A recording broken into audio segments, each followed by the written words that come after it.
Hindi pa naipapadala ng Kamara sa Senado ang articles of impeachment laban kay Vice President Sara Duterte. Live mula sa Batasang Pambansa, nangunguhin sa balita si News 5 House Correspondent Marian Enriquez. Marian, bakit hindi pa natatransmit ang articles of impeachment? May kinalaman ba ito sa palitan ng liderato sa Senado?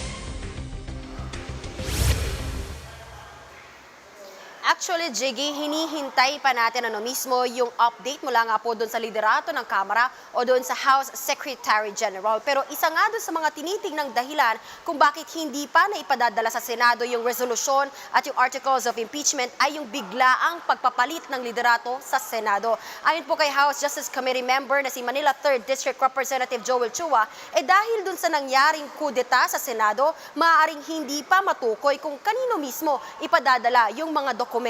Narito po yung pahayag ni Congressman Chua. So normally pag may change sa leadership, nagpapalit yan ng mga SecGen, nagpapalit ng Sergeant at Arms. So sa ngayon, inaantay nila kung kanino sila makikipag-coordinate.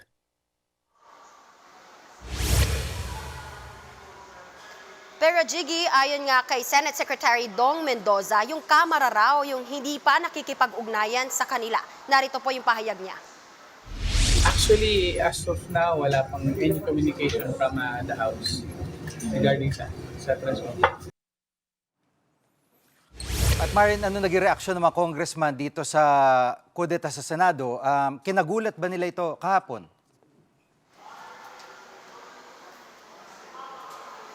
Yes, Jiggy. Actually, hindi maiwasang magduda ng ilang mga kongresista dun sa biglaang pagpapalit nga ng liderato sa Senado. Tingin nga ni ML Party List Representative Leila De Lima, maaaring may kinalaman ito sa impeachment ni Vice President Sara Duterte, lalo't kilalang mga kaalyado ng pamilya Duterte yung bagong mayorya ngayon ng Senado. Tiwala naman si Congressman Chua na titiyakin ng bagong Senate President na si Senator Alan Peter Cayetano na hindi maantala ang paglilitis. Narito ang pahayag ni na Congresswoman De Lima at Congressman Chua.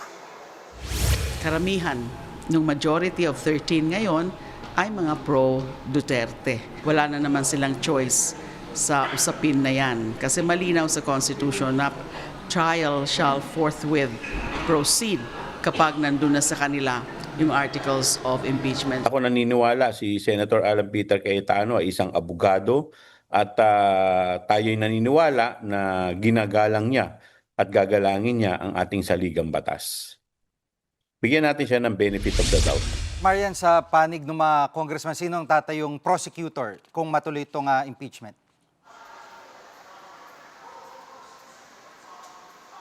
Jiggy, wala pang opisyal na inaanunsyo ng listahan ng magiging prosecutors, pero nakausap natin yung ilan sa matunog nga na pangalan na kinukonsiderang maging bahagi ng prosecution panel, gaya nga ni na Congressman Jokno at Chua. At ay sa kanila, nakahanda naman daw sila sakaling ang mapili bilang prosecutors. Narito po yung kanilang mga pahayag. Sana kailangan i-push natin na mabigyan ng pagkakataon ang taong bayan na makita ang lahat ng ebidensya. Kahit papano, medyo familiar tayo sa kada article na sinasalang. Bagamat yung confidential fund ito ay dumaan sa aking committee.